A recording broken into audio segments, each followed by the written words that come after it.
Hi, I'm James and welcome to another review. As you know, Twilight 2000, the 4th edition, is on the way. The PDF is already out, just waiting for the actual printed version to ship. And as a result, Free League have opened the doors to people who want to publish material. I've published some. It's all available on Drive-Thru-RPG.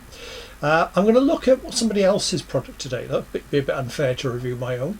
I'm going to look at The Village by Andrew Frampton, which is a scenario site. Now it's set in Poland, but it would work very, very easily to change it to Sweden. I think it would be probably just need to change the names and the unit, possibly one or two bits of equipment, but that would be it. It's very easy to convert. It's a 6-page booklet, plus you also get a duplicate copy of the map with the key removed. Map's quite nice, it's nice and generated, it fits in well with what's already in the game. There's a nice set of hooks. I think there's plenty of ways to get the players involved. People like myself might be a bit devious and actually introduce one of the NPCs a couple of adventures back. PFC Knight, I think if he was introduced a bit earlier, that's another way we can sort of get the players involved into it, and it does tie in with one or two of the hooks that they already include. I'm not going to put any spoilers in. I think it's nicely put together.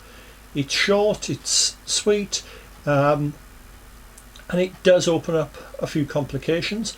It gives an interesting bit where you could easily end up with this becoming a long-term location. I'll put a couple of quick thoughts in. These are a couple of things I'm probably going to do when I run this.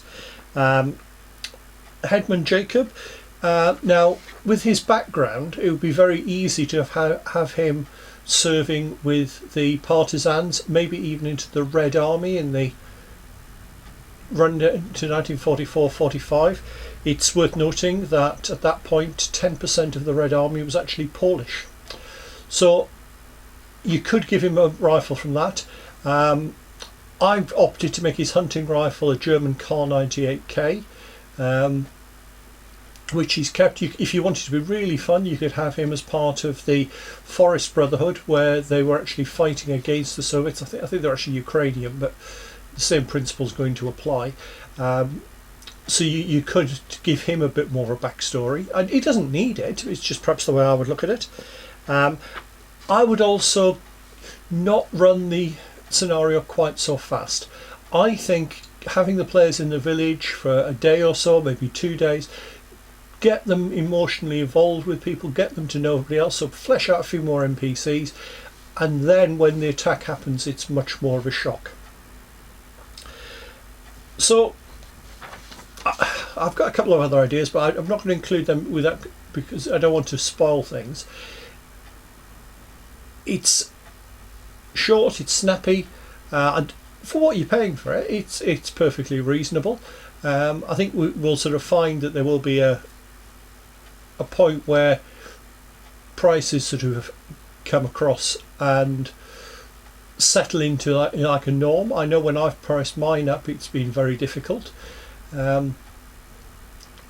He's somebody I'm going to follow, is Andrew Frampton. I'd like to see more of his material. There's some nice thoughts gone into this.